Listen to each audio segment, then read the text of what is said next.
the jungle's roar to the city's pulse, the tiger rises and watches, strong, silent, sovereign. So, it's the early 1980s. Big hair was in, Walkmans were considered high-tech, and the global economy? Super messy. Oil shocks, inflation, recession, all of these were hitting harder than your dad's Nokia phone back in the day. It was then that Singapore, a small, young country, just quietly said, let's build an MRT system and while we're at it, become a global hub. Against all odds, we managed to become one of the 4 Asian tigers, alongside Hong Kong, South Korea, and Taiwan. But what made Singapore's version of the tiger story so different? Was it all just brilliant planning? Or did we trade off something in the process? Today, we're diving into the 80s and 90s, the decades that built up our economy, reshaped education, and redefined politics. We'll hear from Richard, a retired senior civil servant with decades inside the policy-making engine. Then Tony, better known as Johor Kaki. He's a food blogger with a sharp eye for culture and memory, and also used to serve in the Air Force. And wrapping us Gen Zs, we have Lawrence. He's a grassroots volunteer and the founder of Go Bike. He wasn't born in the 80s, but he's part of this generation that's living with its legacy today. Guests, please introduce yourselves. Hello, I'm Tony. I run a blog known as Johor Kaki. I travel from Singapore to Johor, Malaysia, and around the world, wherever I have the opportunity to explore places, food, meet with people, and then write them down in my blog. Mostly as my own diary for my own reading pleasure and also for my friends and family. Yeah. I've been running this since 2012. I started in 2011, but really started to be active only 2012 and still going on. Well, thank you, Tony. My name is Richard Tan. I served in the civil service for 35 years in several ministries. In fact, I started in MINDEF, and then I got into transport, culture, arts, and then education, youth, aging, what have you, family, and all that. So 35 years of exposure to various ministry, I saw the transformation, especially in the 80s and 90s. Right, and but I also spent 18 years in the private sector. So I have the experience of both sides, and I know which side is more efficient, which side really drives the economy, and how we as civil servants help to enhance that where we possibly can. And I'm retired. I travel a lot. So it's very difficult to actually find time to see me in Singapore, because I thought after retirement, it's been 4 years, I should enjoy myself. Okay, last but not least, me, Lauren. Hello, everyone. Thank you, Tony and Richard. Thank you, Kelly, for inviting me. So yeah, I am the founder of Go Bike. So what Go Bike does is we evolve a few times, as time changes, customer needs changes. So what we're doing right now is we're doing high-end mountain bike rentals, couple that with tours. So we do touring in like railway corridor. There's some mountain bike trails in Bukit Timah and some in Chestnut, and there's one even in Mandai. We also do events. So I also do work with hotels to do cycling tours and events if they need. And it's been a pretty comfortable ride so far. I mean, it's ups and downs, but a good experience. And on top of that, she said I was a grassroots volunteer, right? But yeah, that's me. Thank you. So let's move on. Okay, so when Singaporeans talk about the 80s and 90s, they always say, wow, Singapore's economy grew, MRT approved, EDB very good, and all that. But there's something that we sometimes forget, the feeling, the culture. This was also the time where we started singing National Day songs, waving flags, and doing mass displays at Padang. The softer side of nation building also requires planning. What about the more concrete side of things, like our transport and housing? Richard, could you share a memory of an anecdote? Was there ever a policy that made the civil service think, how can we build community, not just economy? Well, of course, the building a community very much dovetail with building a nation. It's always a main concern of the government because we have been a migrant country, migrant society for many, many years. Up in the 80s, we were about 25 years in nation building, but we were not yet a nation actually, because what we observe that people treasure and value the four walls of the HDB, but not anything outside. They don't really care about what happened outside. And there were no commitment actually to our defense, for example, and looking forward to working hard, doing well for the economy, because there were a substantial number of people who actually look forward to living in Australia. At that time, there were a lot of Singaporeans who, where they can afford, they will buy houses in Australia, and their future is not rooted in Singapore. So that was a key concern in the 80s and the 90s. And the 80s and 90s were the Goh Chok Tong years. He was a DPM and then subsequently became PM. But the good thing was Lee Kuan Yew gave him the mandate to steer the ship. And he steered the ship quite differently. In fact, he allowed the setting up of advisory council in all ministries. And of course, that means getting in people, grassroots leaders and business people, ordinary housewife even, to come in, sit in the council, sit in the committee, and examine what needs to be done.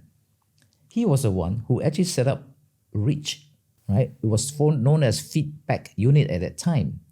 He welcomed feedback and he announced that this feedback unit will not report to civil servants, because he knew that civil servants have the tendency to filter whatever feedback that comes in. So he said no. Then he set up a panel of political leaders, MPs, to oversee the feedback unit so that he can get to listen to the ground more accurately. Right? And this was a time when he knew the world was globalizing. And if we want to take a ride on this new wave, we have to build a very strong community, strong nation, united. Chok Tong was more, let us work together, see how we can find common grounds, right, where we can advance our country. And then he came out with his vision, 1999. I'm proud to be part of that drafting of those. But important thing to note here is that he also know that if you want to be a global city, being part of the whole globalization process, you must be a country that is respected throughout the world. So defense at that time was at the top of his mind. If business people do not think that Singapore is defensible, would they invest in Singapore? Would they be a partner with Singapore from all over the world? So he emphasized the importance of total defense. He was the one that expanded the whole idea of national service to include your parents, your employers, grassroots leaders. Everybody must play a part. And the 5 components of total defense was launched. So you have civil defense, psychological defense, economic defense, and all that. And they started planning about how you can safeguard our economy, our plan for the worst case scenario, and how people must be prepared to protect their own community. So total defense was born, right? But how do you then unite the country? And that's where all the songs came in to rally the people. And so I was part of that process to build that psyche, that psychological defense for Singapore. But each ministry, trade industry, finance and all that, they have their own responsibility, but thinking of how the country as a whole can be defended. So that was a time that he thought this was necessary, a united country where people do not see each other based on their color, will be a lot more attractive to investors and can command a lot of respect because we all treat Singapore as our home and we will work hard for any company that invests in Singapore. Right? So that was where he also started his regionalization plan and led delegation to China, started Suzhou and all those. Okay, of course, we didn't succeed in Bintang, Batam, or India or Vietnam, but it was our trial. It was our experimental journey, and slowly he hoped that we could get there somehow. But of course, in the 90s, we encountered some manpower issue, talent issue.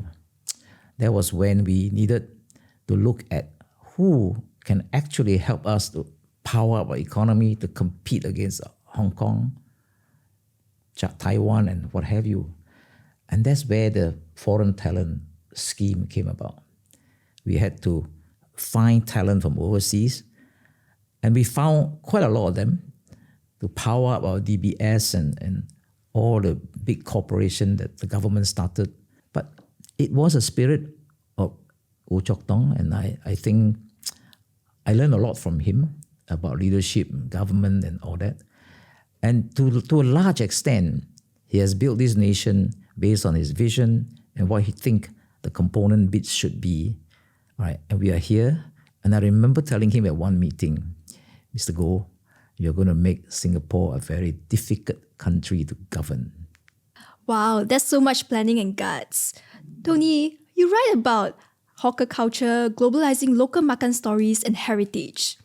Did you ever think we lost a bit of our culture with everything changing so fast? Okay, I pick it up from where Richard has mentioned. He mentioned that our country is made up of migrant societies. And our food culture reflects exactly that. Right. We are a very young country. We became a free port under the British East India Company only in 1819. And to run the free port, Stamford Raffles brought in traders, workers, people to run the port. And these come from India, Indonesia, the Malay Peninsula, from China. And, it's like we have an instant melting pot. Even though the trading post is young, instantly it inherited millennia-old civilizations, Indian, Chinese, and from the Nusantara. Now, because this continue, and Richard also mentioned about the British concept of divide and rule. They literally did that. Chinese live on the west of Singapore River. Europeans live next to the river. The Arabs and Malays live east of the river. And then if you walk from Chinatown today, all the way to Telok Kurau, you see exactly this division. The Chinese side, then the European side where all the colonial buildings are. And then you walk further, then you see the mosques, the Malay, the Arabic buildings, and then so the blueprint was set that way. So all these communities bring in their different cultures, and food is, everybody have to eat, and food is at the, food is at the heart and soul, right? And at the gut of a human being. So hawkers were like all over the shop. Whether you're in Telok Air or Telok Kurau, hawkers are all over the shop. And it was all right. I mean, the British tolerated the hawkers because it fed the traders, it fed the workers. So they were tolerated. They tried to control the hawkers. Actually, they set up a department. The it was called the Chinese Protectorate because most of a large part was a Chinese. It set up a department known as the Chinese Protectorate. And the Chinese Protectorate was responsible for a few things: gambling, prostitution, opium, and hawkers. So in their eyes, hawker is in that category. So, okay. Then when we became independent, cutting the long story short, move forward 100 years. When we became independent, the government had many problems. Richard is very familiar with all of those. many issues. You got defense, employment, housing, population, health. So one of the key policies was to house people. Homes for everyone. It was actually brilliant. Homes for everyone. Every family have their own home. Then there was a tandem policy, but it was never expressed this way. See, every hawker will have his own hawker store. So when we started the public housing program in the 70s, 60s. Now, once we became independent, we started it, I think, and then into the 70s, we started to build. So we have flats where people live. Then factories were near to where they live. So jobs for everyone. And then near to these jobs, there will be hawker centers where people can eat. So it's actually brilliant. Live, work, eat in the same location. So in Western sociology, this concept was later. The book by Oldenburg, the sociologist, his name is Oldenburg, came out with a book about the third place. So this concept came out much later in the late 80s, that for a community to be viable, to be functioning well, you need three types of places. One is the first place where their homes. Two is the second place where they work. The third is the third place. And in the 70s, our government already thought of it without all these academic theories. And so we have homes for the people, first place, where they work, second place, and where they eat and gather together, the third place. So I'll give you an example of Toa Payoh. Toa Payoh, I'm very familiar because I grew up in Toa Payoh. So where we live, I have to walk to school. Now, school is another matter. So where I live, where people live, I walk to school. I pass this factory known as Fairchild. Oh, yes. Fairchild. Fairchild is like the gem of industrialization. Fairchild is semiconductors and later became National Semiconductors. So every day I walk past Fairchild with all the factory workers, like hundreds and hundreds of them in the blue uniform. In the 60s, it's like quite amazing. In their neat and nice blue uniform, like clinical blue uniform. Then around there are 3 or 4 hawker centers, So some of these blocks of flats because they're so old today, some of them have already been demolished. Fairchild has already been transformed a few times. Fairchild has already left long ago. But the hawker centers are still there. The 3 or 4 hawker centers, Toa Payoh, various hawker centers, they're all still there and still performing the same role. What is the role? What is the characteristics of a hawker center? It is open. There are no fence. There are no gates. There are no membership. Anyone can come in, whether you're a Singaporean, you just came from, you're a new migrant, you are a tourist, you can just come in. And then what do you find there? Chinese food, Malay food, Indian food, all side by side. And then there's no fixed tables, It's not like, this table is only for this group of people, that table is for that group. It's like anyone can sit anywhere you like. So it's totally inclusive. To me, it played a very important role in social cohesion. I believe it is intended, because we are a migrant society with so many different communities, so many cultures. The hawker centers play this role of cohesion, building cohesion in our very diverse country of very old cultures. So all of us retain our culture, and yet we mingle freely with our other race communities. Same tables, eating in the same place. Then, this is the digression. Our language start to adopt, we eat and then we rattle off freely, roti prata, roti, mee siam, and all the different names so comfortably.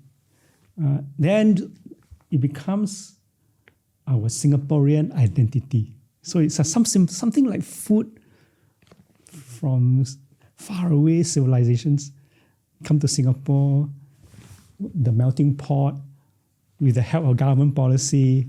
Actually, we built our Singapore identity. And I think they have done this survey many, many times. They've gone overseas and asked people, hey, so what do you miss in Singapore? Say, I miss the food. No matter where you go Europe, you ask the students, what do you miss? I miss the food. You go North America, you go to California, so what do you miss? The food. You go to Australia, the person might have already migrated since the 80s. The person is now a retired person. Say, so what do you miss? I miss the food.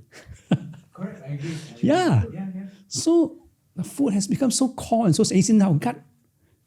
They say the gut is our second brain. Actually, it's our heart is where the gut is. So that our food plays a very big part in our nation building, in our social cohesion, and our identity. It's really culture on the plates and it's ever changing. Now, let's talk education, also a very important part of how we build up Singapore. In Singapore's Tiger years, education wasn't just about textbooks. It was strategy, it was survival. Richard, can you share a bit what was the thinking behind this move?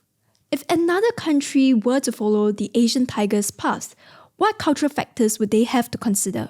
Well, at the time, one of the key characteristics of Singapore economy that we actually told foreign investor was that we have a very disciplined workforce.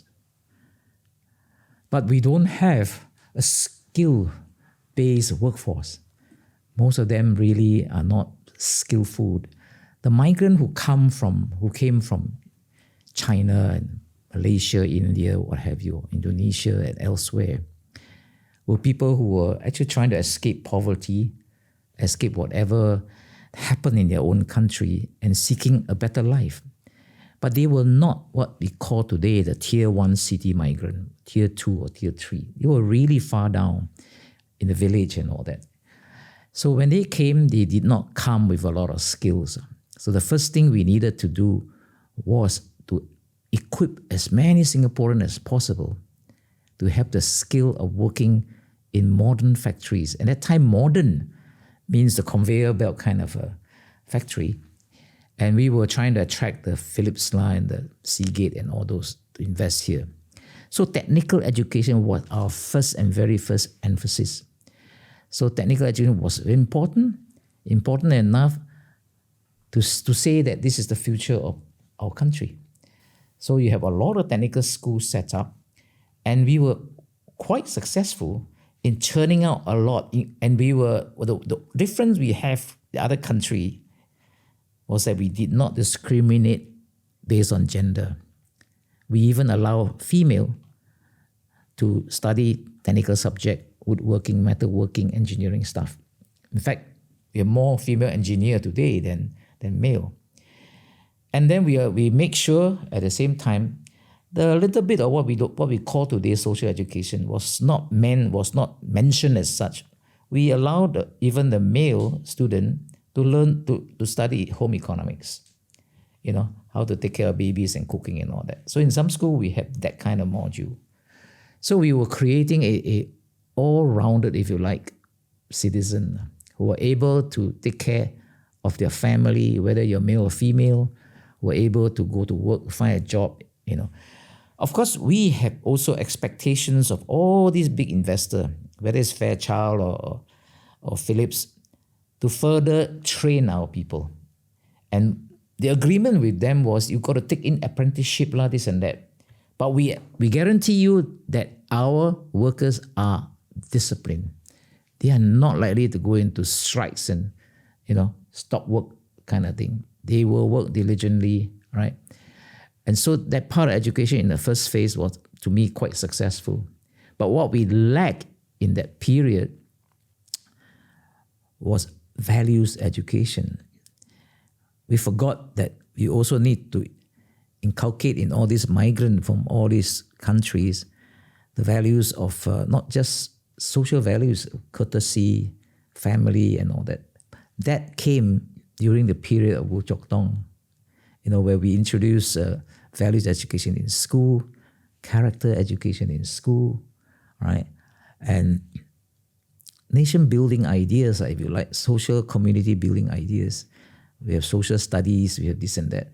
So again, as we move from the 50s, 60s into the 70s and 80s, our education system started transforming, right, into a if you like, more liberal kind of education, where we wanted our future, our student, to know more about society, more about other countries than just technical skills. During the era of 80s and 90s, we in fact had this program for all schools to take their student to go overseas for tour, to expose them to different culture overseas. So schools started regionalizing the minds of our students so that they become more exposed and take a more, if you like, regional view. And then slowly we move in a more global view. We actually take our students into Silicon Valley and China and all that. So when US started having their campuses in some other parts of the world, and we tie up with a lot of partnership here and there to make sure that our students have that kind of opportunities. So education played a very, very important part in shaping our nation. Very important part. Although I had a tremendous difficulty in trying to impress MOE that they must play a part. To them, it was all along academic success. Academic success was number one in all the teachers' mind, principals' mind. Said, we are here to equip our student on ABC, 1 + 1 = 2, and all that. We are not here to teach them about society, about their family, about the future. So I had that challenge of trying to impress them, to say, I think that is a very important dimension for us to have an all-rounded citizen of the future, But we managed to get on with it and found our route forward with all the teachers and principal buying into the idea.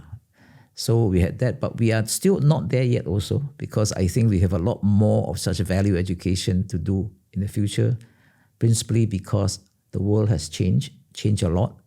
And Singaporean as a entity have also changed a lot, with a lot more migrant into Singapore. What we call the Singaporean core has shrunk a lot. They have been influenced by a lot more values from all over the world. So I think we need to do something to get them to be more integrated, to more welcome people of the current generation who are coming into Singapore. We notice, of course, that we don't have much social integration on the ground, especially with the new citizens from China. They're quite separate. The new citizens from India, not integrated as much as what we want them to be. But that's the kind of thing we need to do in order for the future of Singapore to succeed even better. And that was the main reason why I came up with songs like We Are Singapore, so that people can not just sing it, but understand it. You hear all the different instruments that make up that beautiful, beautiful song. And you then, hopefully your children will all continue to have that kind of mindset. So education has gone, in fact, from school into the society, where we know that the grown-ups also need education, So this effort continues till today. The government is still putting in effort to get them to really, really integrate where we can. And we have policy like, HDB estate cannot be so many Malays, so many, all that, We don't want to create all kinds of what we see in New York, where certain people live in certain areas and all that. We want them to integrate. Of course, there are unhappiness when it comes to resale and all that, but for the greater good, so such policies are intended. Wow, that's so interesting. Behind these policies were definitely a committed drive in nation building. Tony, you've lived through these leaps, not just in policy, but in how everyday life has changed. Looking at today's social fabric, do you think we've managed to leap forward without losing too much of our roots? It's not a zero-sum game. There are some things we lose, some things we gain. If you talk about specific things, specific dishes, some dish disappeared. Have you heard about rickshaw noodles?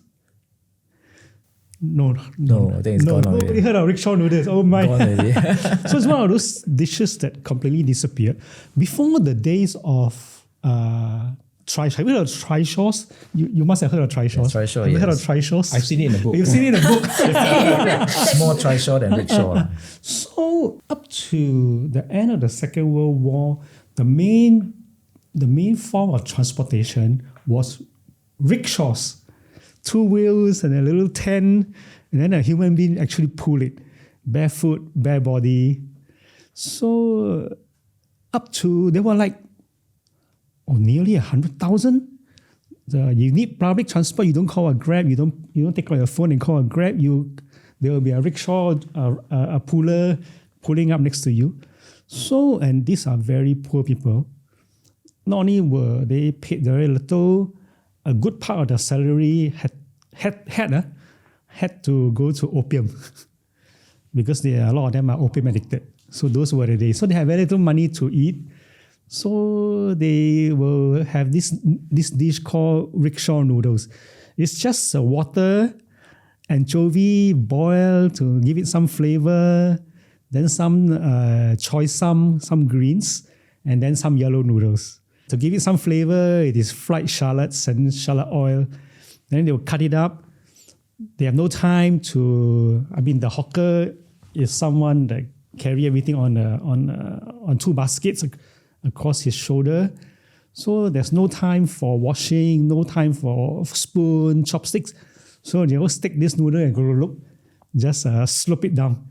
And then they go on and hunt for the next customer. So after the Second World War, they got rid of rickshaws and replaced by trishaws. Because now you got a pedal bike. It's a new technology. So new technology replaced this old technology. And so rickshaw pullers disappeared. Rickshaw noodles remain. The last one I knew was in Maxwell Market. So it's a cheap dish. So there's still a market. Some people still want to have it. But once those shop holders retired, they closed, and then so we lost the dish. Unless they have it at some exhibition or food fairs, you will not find this in hawker centers anymore. So we lost one dish. So because of changing needs and environment, we can lose a dish also by changing preferences. Lose a dish means lose culture, right? Oh, okay. Yeah. Okay. What is Singapore bak kut teh? Singapore bak kut teh Is what? Is Teochew mainly. It's peppery, right? Yeah. So, in fact, many Singaporeans only know bak kut teh in Singapore as peppery, white and peppery. The early bak kut teh in Singapore were actually Hokkien. So it is brown with soy sauce and savory. Very similar to what they still have today in Malaysia. So based on newspaper documents, based on how they describe the dish, the early form of Singapore bak kut teh is actually Hokkien, and so it is brown, savory, like what they have in Malaysia. And over time, taste change. Okay. The big bak kut teh shops up to the 50s were Hokkien.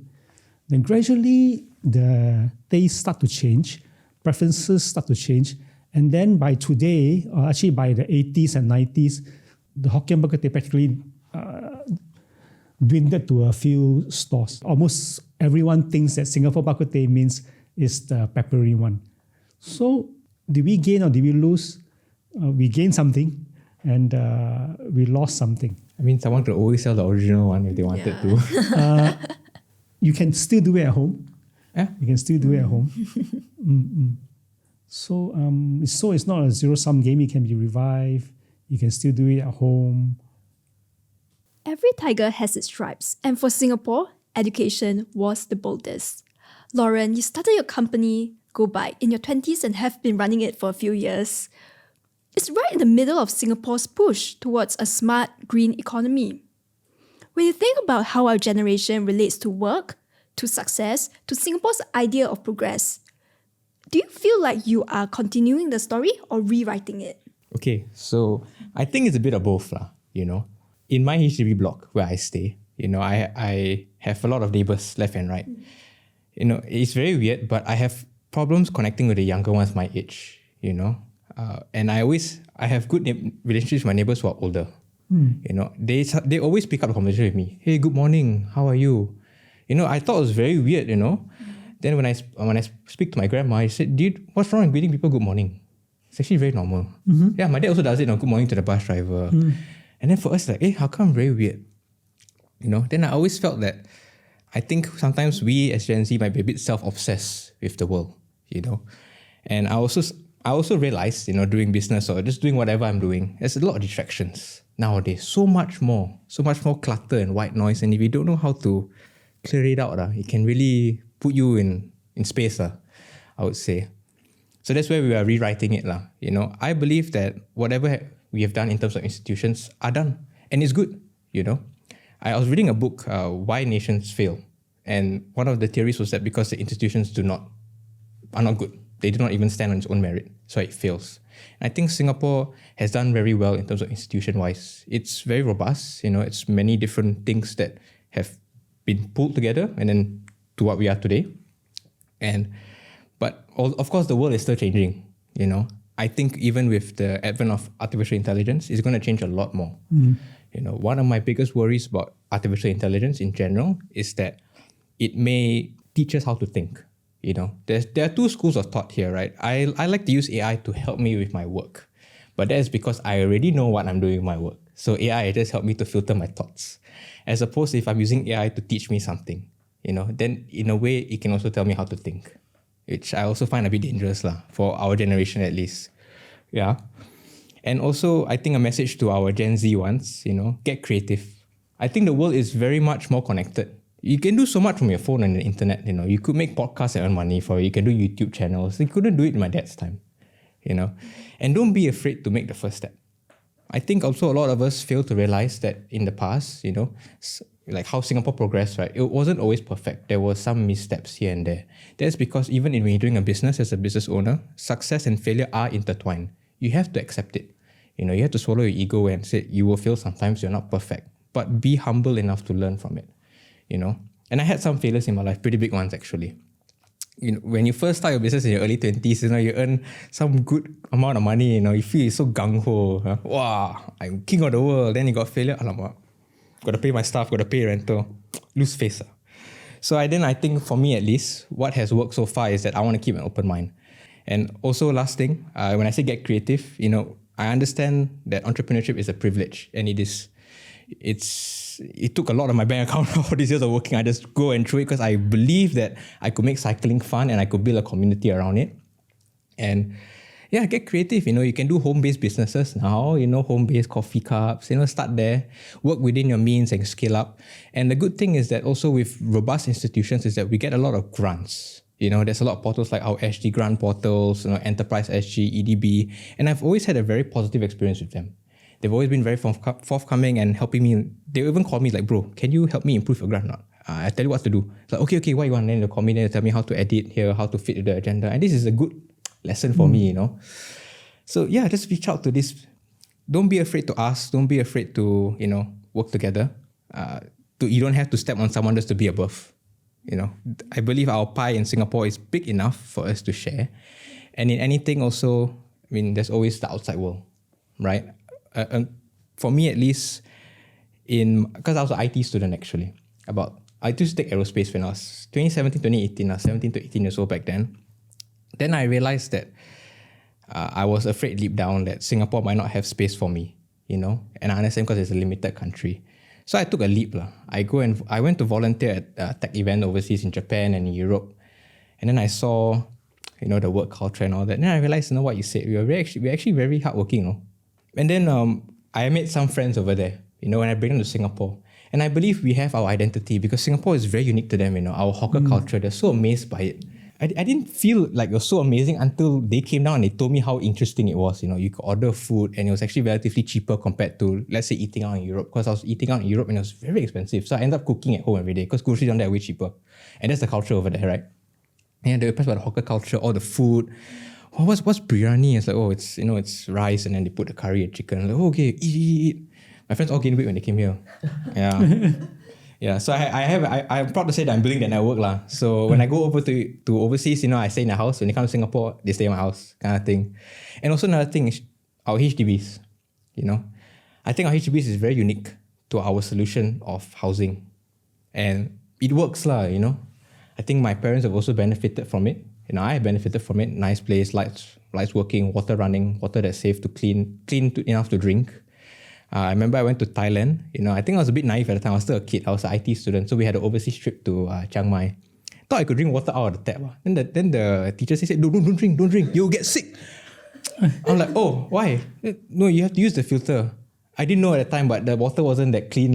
So that, I'm like, oh, I didn't know. So that's where the worldview started coming in, learn and all that.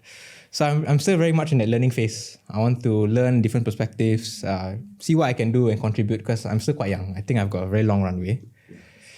Yeah, I'm going to live very long, right? Oh, yeah.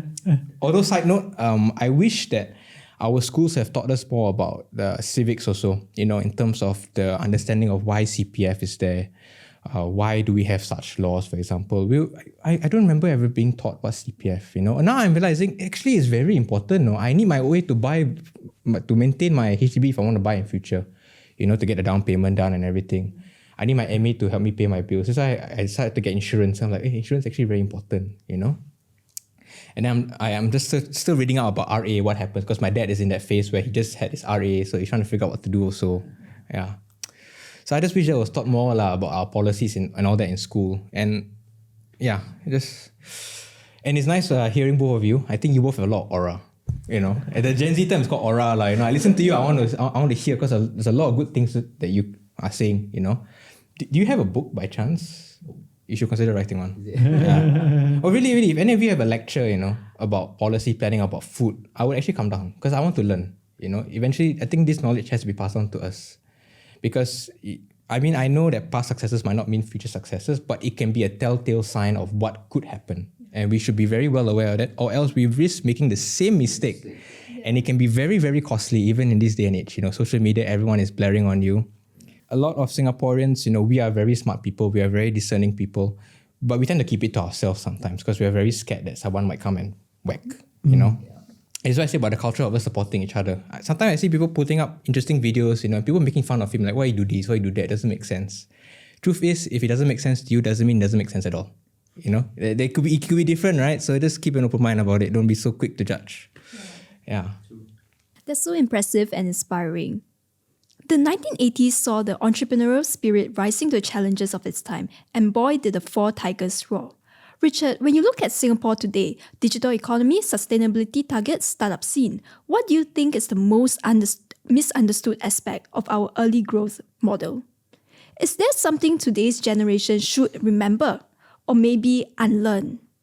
It was actually the CPF and the housing and the car that actually held us back. Because majority of Singaporeans locked up their money, both in CPF, in their housing, and even in their cars. And as a result of that, we did not have the environment where people have cash fund to start their own business like what you have done, And that was probably to me one of the, I wouldn't say failure, one of the constraints of the growth of our tiger spirit, how do we make Singaporean themselves invest in themselves in a business that can employ other people?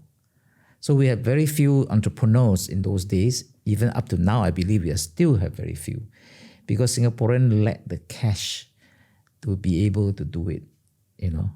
Unlike the Bill Gates and the Steve Jobs, they have the cash. They just take their garage and they just start. And at that time also, we got quite a bad policy. Like you cannot do business from HDB. Yeah, bad point. Yeah. And we have a lot of, I remember I met with quite a few makcik who can sell what they home cooked food, and they were not allowed to cook at home to sell. But those were wonderful food, right? So somehow civil servant very kiasu poisonous food poisoning and all that. And then can you imagine they actually had a requirement, $100,000 deposit with NEA before you can start cooking at home. So we had this sort of thing that held us back. So I don't know about now, whether we are now at a stage where we are depending a lot on foreign investment in order to create more jobs, which is quite sad for me, right? We don't have our own entrepreneur. We have very, very few Singapore-made corporations. I agree. That's a very good observation. Yeah, very few. Yeah. I see. Tony, our hawkers are entrepreneurs in their own right. What would the hawkers of tomorrow be like? It's like you. Oh, thank you. Very bright, right? Actually, more entrepreneurial than their forefathers. Just as hardworking and very savvy. See, we mentioned earlier about gains and losses. So the hawkers during our time were actually independent cooks. They own their own store, or rather they own their own store actually, in the hawker center. They cook their own food from scratch. Some of them, the more creative ones, actually create their own recipes and some become very successful. They become celebrities. But even those who became celebrities, they were all independent storeholders running one store. They might grow into a restaurant, but it's still, by and large, single unit entity. Then when we enter post-2000, and then after that, the social media era, the information age, opportunities were more. We were in a crisis. There were no success. We can build as many hawker centers as we want. Building a building is the easiest thing. Filling up with people to run the stores is the hardest thing. So the old hawker centers, the stores that are vacated is not being replaced by new blood. And the new hawker centers, they have a hard time looking for people filling up the new stores. So things have to change and things start to change. So the new breed of hawkers are not like their fathers, grandfathers anymore. So they come in with a different kind of mindset. They have a more corporate kind of mindset, meaning they are looking at multiple stores. They're looking at branches. They are looking at themselves being a CEO, a COO. They're looking at public relations. So in one man, in the hawk, which his father or grandfather didn't have to think about, public relations, media relations, government relations, how to dovetail and benefit from existing government policies. So it's become a very multifaceted individual. So it's much more demanding. Today's hawker is For sure. Yeah, and not only that, but there's one thing that can be lost. That means when you look into scaling up your production, you have to change your processes. You corporatize your operations. You might lose the artisanal part of being a hawker. That means the father, the grandfather knows how to cook very well. If you go to the store, if it's not him cooking, the customer say, today I'm not eating, So when you have so many branches, it's not possible to be artisanal like in the past. And that's one part that we may lose and have to find a balance. I haven't got time to go into that. One of the things is we may actually have to pay the artisan a bit more. That means there will be an artisan who's paid more because nobody is as skilled as him. And then there's the normal corporatized central kitchen food, which is priced at the basic benchmark level. So it will be a tiered kind of hawker market that we are going to move into. Oh. Yeah. Oh no. What I'm foreseeing. Not policy. Yeah. Not policy. Efficiency, growth, community, those were the watchwords of the Tiger years. But as we face off a new era of uncertainty, inequality, and climate change, are those still the values that will carry us forward? While you think about that question, let me take the time to thank our guests today for helping us look back at the years that shaped Singapore. If you like today's talk, don't forget to smash the like button, subscribe for more stories that Singaporeans never really hear. Majulah Singapura.